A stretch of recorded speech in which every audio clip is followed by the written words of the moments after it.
Hi guys, welcome to Brunch Business.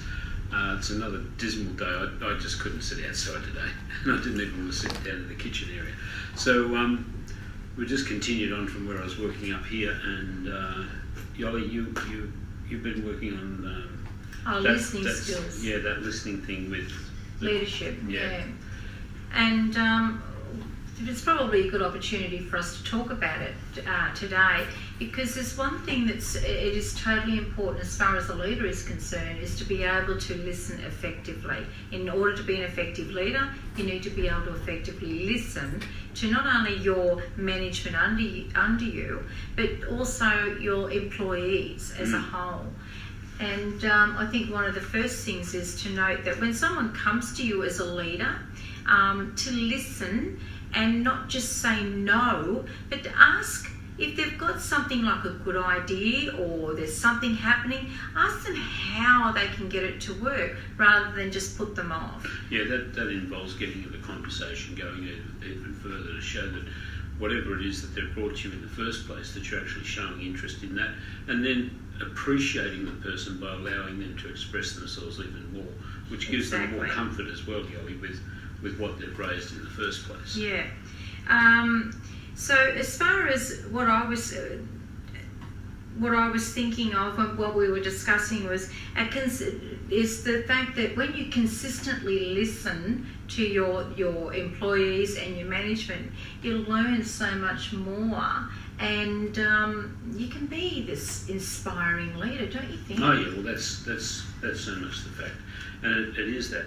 The other thing too, which we just started to touch on, was the fact that when you're listening to somebody, you've got to listen to the backstory as well that's in behind of exactly what they're talking about, because there is always a backstory, and you've got to then become judgmental of where it is that they're actually coming from with the forward story that they're giving you. And it's amazing how important that is to do. And unless you take time when you're talking with somebody, and concentrate on the conversation and lend yourself to them and be present with them, you are not going to absorb that backstory at all. You're not going to even sense that there could be one there. And also, if you are an effective leader and you are listening, the backstory could actually lend itself to where there can be, because there could be fear there. If you're not a great leader that will listen to your employees, they've experienced that in the past. Yeah, it could be fear-based. So your employees could very well have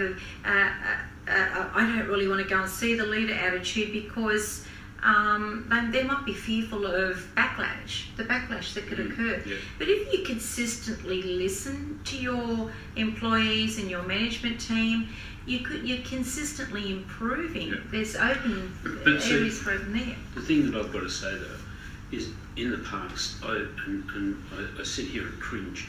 In the past, I know on so many occasions that I was guilty of not being a good listener. I was tied up or overwhelmed with something at the time, or some other.